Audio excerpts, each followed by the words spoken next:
Good afternoon, everybody. David Lyden with you here on Facebook, our 9&10 Facebook page, as well as our 9&10 YouTube channel. We're coming on this afternoon to talk about a missing persons case that has got a lot of attention over the past almost 2 weeks now, and understandably so. It's gotten nationwide attention now, and we're doing this to continue bringing awareness to the search for Rebecca Park. She is the 22-year-old woman missing from Wexford County. She is at this point 39 weeks pregnant, and no one has seen from her, no one has heard from her since late Monday night at her home in Boone Township in Wexford County. We're going to do our best to answer some questions you might have about the investigation, where things stand. There might be some cases with these questions where we just say we don't know at this point. Our job here is not to speculate. We want to provide factual information that we've confirmed with Rebecca's family, with her friends, with the Wexford County Sheriff's Office, that is the lead police agency in this investigation.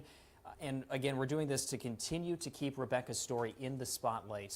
We've talked to her friends, her family over the past week and a half, and they just want her home. They want to know that she is safe, they want her back safe, and they want to know that her little baby is safe as well. So, with that being said, we asked you on Tuesday this week on the 9&10 Facebook page if you had any questions about the investigation. And we got several hundred responses to that, several hundred questions that you all out there wanted us to look at. So we narrowed that down to a short list. Just know we're not going to be able to get to every question that we have in the short time here together, but we're going to try to answer what seems to be the most pressing ones. Let's start by just setting the scene and recapping everything we know about Rebecca's case. This all started this past Monday in Boone Township in Wexford County, South 21 and a half Road. Rebecca was at the time 38 weeks pregnant. She was willingly seen getting into the passenger side of a dark color vehicle last Monday. This happened around 11:30 at night.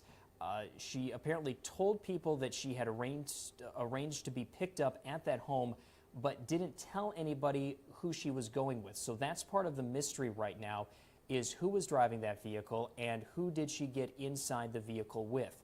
Her cell phone was found along a 2-track near that home where she was last seen, and ever since then the Sheriff's Office has been investigating. We got probably our most significant, well, not probably, we did get our most significant update yesterday from the Wexford County Sheriff's Office, so I just kind of want to go through line by line the 2 pages of information they shared with us. They have done a number of searches in the area where Becca was last seen out in Boone Township. We also understand another search is being organized for tomorrow that's going to start around 10 a.m. at the Meyer in Cadillac. We're not sure the full details on that, if that's being done in conjunction with law enforcement or if this is a family organization. But we know law enforcement has searched with several dozen personnel, canine teams, bloodhounds. Nothing has turned up.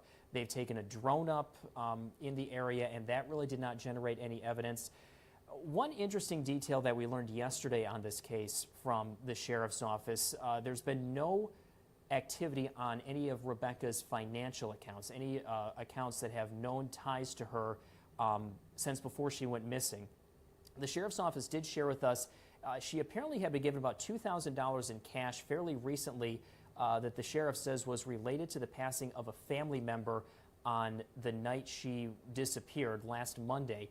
And here's why that's significant, at least to investigators, because with that amount of money, it would allow you to, quote unquote, go off the grid for a while. You wouldn't necessarily have to use any sort of financial device, whether that be a credit card or a debit card, or head to an ATM for cash. That would allow you to disappear, for lack of a better word, in that situation. They're also doing some investigation on her cell phone. We'll dive into that in a little bit. There's also a substantial reward that's being offered for information leading to Rebecca's safe return, because at this point that is what everyone is hoping for. So let's get into some of the questions. We'll go with the first question that came to us over social media. Have they checked her phone that they found near the 2-track? She said, hold on, I have someone coming to get me before she got in the vehicle. She had to have texted or called said person or someone who knows something.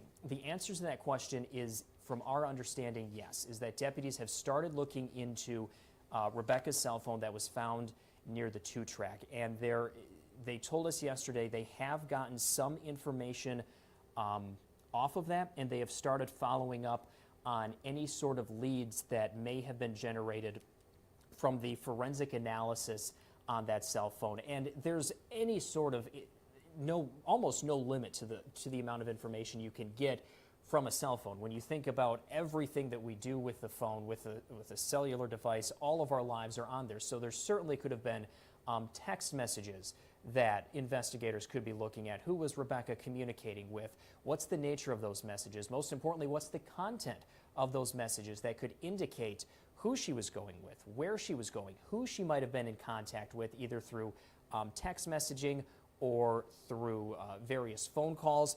You also have all the social media on there. Who is she communicating with, not even through traditional messaging apps, but different social media platforms. We talked about the financial records, so they've certainly been looking at that as well. So that's a big part in this day and age of any investigation, is getting to look at those financial devices and getting a look at who people may have been talking to. So to answer that question, yes, we understand deputies are looking at financial devices. A second question, just to follow up on that, and if Becca's phone was found by Courtney's house, who is Rebecca's biological mother, how did Courtney or Brad not see Becca throw her phone out the window? Courtney was in the car when Becca got out of this other car and drove off, so how did they not see Becca throw her phone out the window? I'll answer that with this. We don't necessarily know that the phone was thrown out of the window. We don't know how far away from the home the phone was found along the 2-track. So without speculating too much on that, we necessarily don't know a lot where we can answer that question, that somebody may have seen her throw the phone out of the vehicle along the 2-track. We don't know how the phone got there along the 2-track at that point. Have the police been looking into the phone that was left behind to see who she may have been talking with? Supposedly that picture up at 11:30 that night sort of piggybacks off that first question. As far as we know, they have. I think that's a very critical piece of information at that point. Just a couple questions that are coming in on social media too. Anyone check anything? Also a comment, Dan, that audio might be very low. So if we should be good now. Okay, thanks. Has anyone checked anything south of the border? We know this investigation has expanded outside of northern Michigan. How far that extent is, we don't know. We know that the Kent County Sheriff's Office is involved at this point, which is the Grand Rapids area. That's the county that houses the Grand Rapids. We're not sure of the connection to that. We also know the Montgomery County Sheriff's Office and the Middletown Police Department have also assisted in attempts to locate Park. We tried to get some clarification yesterday from Wexford County on what states those police agencies are. The Montgomery County and the Middletown Police Department are in. We haven't gotten that clarification yet. Also, some resources from Grand Traverse County have been called in, which is understandable. There are a number of resources that have been called in. Who found the phone? We are not sure who found the phone at this point, Amara, so I can't answer that question right now. What about social media, Tiffany? I certainly is safe to assume that detectives want to know everything that is going on with Rebecca as well. So I'm seeing a couple of comments saying that there's a Missouri tie, that the Montgomery County that the Sheriff's Office is referring to is Missouri. We don't know why Missouri, but certainly there is something that detectives have found that points them to the state of Missouri, if that is in fact the case. Was the mom questioned? It is our understanding deputies are questioning anybody and everybody that they can. When we talked to Courtney, who is Rebecca's biological mom, when Jody Meeson talked to her, I believe it was earlier in the week or possibly late last week, she said a detective was coming by to start going over some tips that they had that they generated had generated from this. So we understand that the police have been in contact with the family. I mentioned that Rebecca was pregnant, and she was 38 weeks pregnant when she disappeared with the baby that her and her fiance were having together. 39 weeks at this point, and we understand Rebecca, when she disappeared, was a centimeter dilated, which would indicate that childbirth is very much on the way. We got this question earlier in the week over social media. Have they checked the hospitals in surrounding states? If she was flagged by CPS, Maybe she went into a different state to deliver the body so that the state wouldn't take it.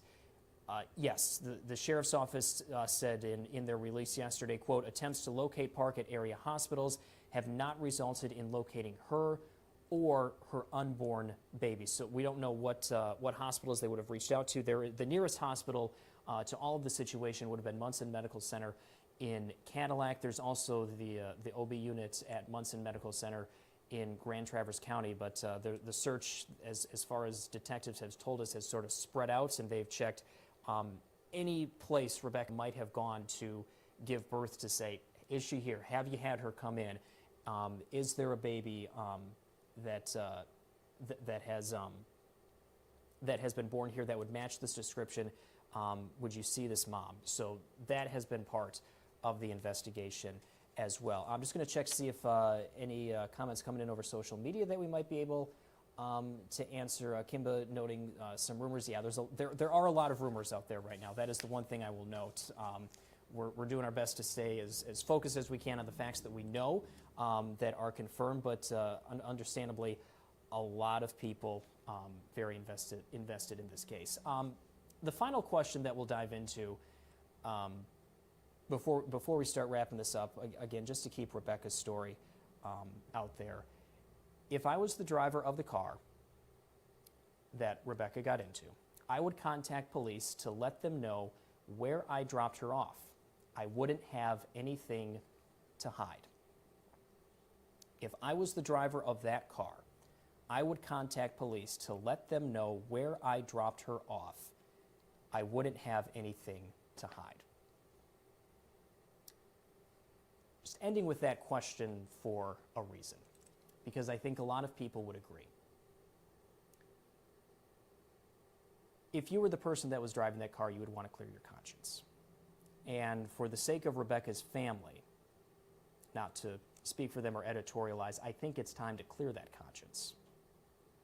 At this point, it's time to come forward and say, what you know. Where is she? Where's her baby? And what happened? Because I think at this point, that is all anybody wants. That is all Rebecca's family wants. That is all Rebecca's friends want, and certainly I think that is all that any of us want as human beings. If I was the driver of that car, I would contact police to let them know where I dropped her off. I wouldn't have anything to hide. I think if deputies have not yet, whoever was driving that car, I think deputies certainly would want to speak with you. The sheriff's office put out a statement directly to Rebecca that I'm just going to read word for word because I think it's important for Rebecca to hear, especially if she's watching. The sheriff's office and people close to you are concerned about your well-being. Based on statements made by people close to you, it is possible you are scared or hiding for reasons known only to you. We assure you that you are not in any trouble. We have no reason to deprive you of any freedom that you already have. Furthermore, you are an adult. We are only obligated to report that we have contacted you and possibly your baby and offer aid to you with whatever needs you may have. We are under no obligation to notify anyone of your whereabouts.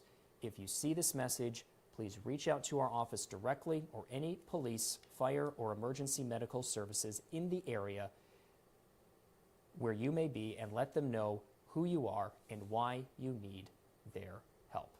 That's directly from the Wexford County Sheriff's Office, Sheriff Trent Taylor. That number, 231-779-9218. I'm going to pop on quick to Facebook. We've got a couple more questions coming on. Is the FBI involved? Asking Sammy. We don't know for certain, Sammy. Typically in those situations, when you have an agency like the Wexford County Sheriff's Office or any sort of local police agency that's leading the search, they typically have to request the FBI to come in. And certainly their ability to do some further analysis on something like Rebecca's phone, her social media, and go a little bit deeper is something they have. They're the FBI. Let's just say what it is. But we don't know if they've been requested to come in. But one would think that if this continues on the trajectory that it's continuing on, you would want to see if the FBI is coming in as well. Again, Rebecca, 38 weeks or 39 weeks pregnant at this point, a centimeter dilated when she disappeared. So there's concern that there's really two lives at risk here. You have Rebecca's life. We don't know her whereabouts. You don't know where she's at right now. And there's concern for a newborn baby, the health of that newborn baby.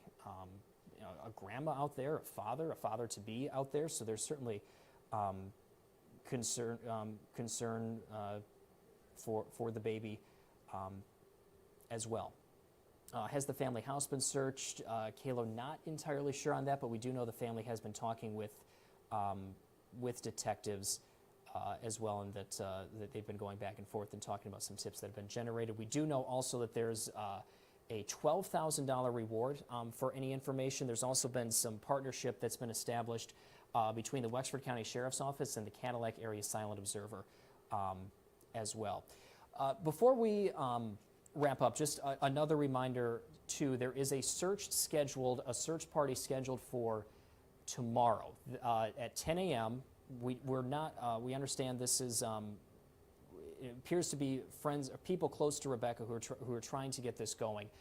Meeting at 10 a.m. tomorrow at the Meijer in Cadillac. They're going to get together there, have some discussion before heading out into the Boone area to try and do some more searching for Rebecca. It's our understanding there's already been extensive searching done around the house. Rebecca was last seen out in Boone Township. That location again, 21 1/2 road. Bloodhounds, drones, multiple foot searches by law enforcement. People, if you want to participate in this, you're being asked to get to the Meijer in Cadillac around 10 a.m. tomorrow. Dress for the weather. Michael, what's the weather looking like for tomorrow? Sunny. Down in Cadillac, sunny. Down there in Cadillac tomorrow from Michael Stevens, 52 degrees. But still, they're asking you to wear some waterproof boots, waterproof footwear. That word there escaped me because you may be heading back into the woods possibly as well.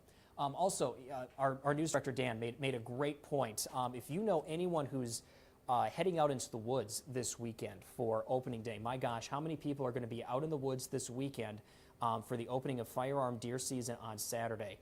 Send them this video, send them information on Rebecca, have them keep their eyes out. There are going to be people all over the woods in northern Michigan this weekend.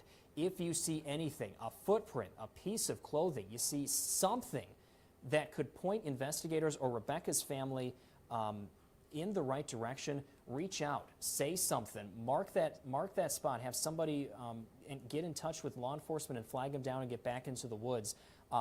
Thank you, Dan, for bringing that up. That's a great point. So send them this information.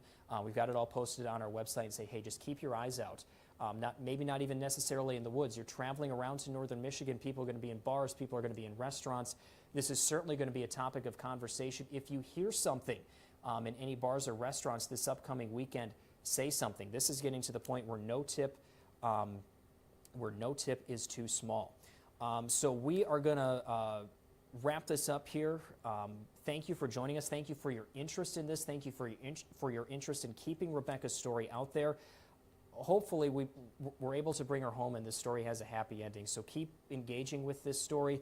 We're going to do our best to keep you updated on air, on social media, and on our website, 9and10news.com.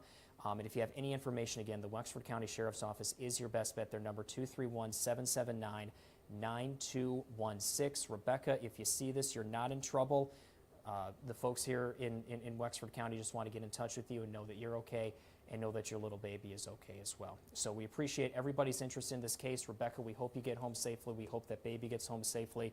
And thanks again for joining us, everybody. Stay tuned. We hope this story has a happy ending.